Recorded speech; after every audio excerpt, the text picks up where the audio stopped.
अहमेव आसम आसमेव। भगवान कह रहे हैं कि मैं ही था और केवल था ही था, काल विवक्षित नहीं है, क्योंकि काल परमात्मा के साथ नहीं जाता। मैं ही हूँ, इसका अर्थ है मैं ही हूँ और हूँ ही हूँ, माने क्रिया प्राण आदि कुछ भी नहीं।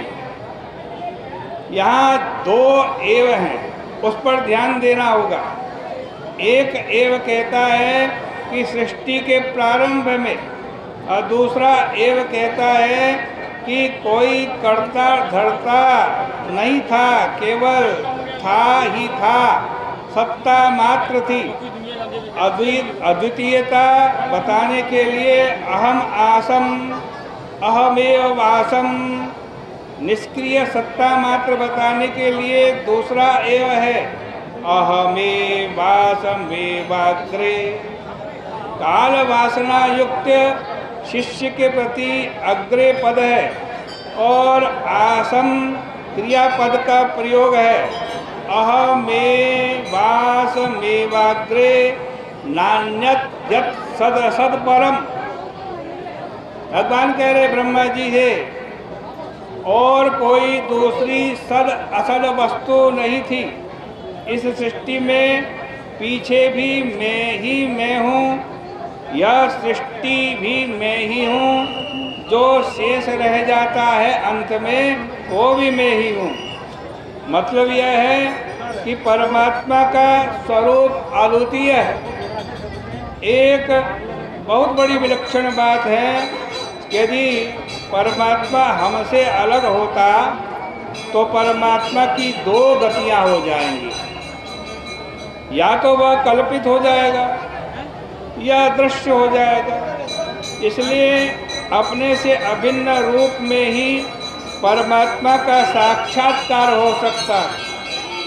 अपने आप रूप में होगा तो चैतन्य होगा और अकल्पित होगा। अपना आत्मा अकल्पित और चैतन्य होता है।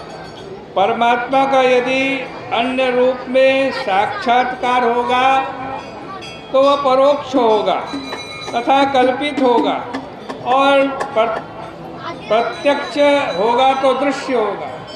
इसलिए प्रत्यक्ष चैतन्याभेद से ही परमात्मा का साक्षात्कार होगा। अन्य होने पर जड़ होना या कल्पित होगा, और स्व होने पर चैतन्य होगा और अकल्पित होगा। यह वेदांत शास्त्र का गूढ़ रहस्य है। इसलिए अहम पद से उसका वर्णन करते हैं। आगे कहते हैं चतुश्लोकी भागवत में, यो विशिष्येद सोऽप्यहम्, अहमेवासम से प्रारंभ और अहम से ही अंत हुआ। यह अहम से संपुटित परमात्मा का निरूपण करने वाला है।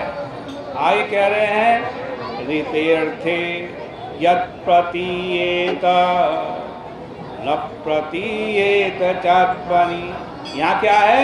यहाँ माया का वर्णन है। माया का जो चीज हो नहीं और वो मालूम पड़े, ना होने पर भी जो चीज मालूम पड़े वह माया है, जादू का खेल है। वस्तु हो, वस्तु तो है आपके सामने, लेकिन वो दिखाई नहीं पड़ रही है, मालूम नहीं पड़ रही, होते हुए भी मालूम न पड़ना, ये भी माया है।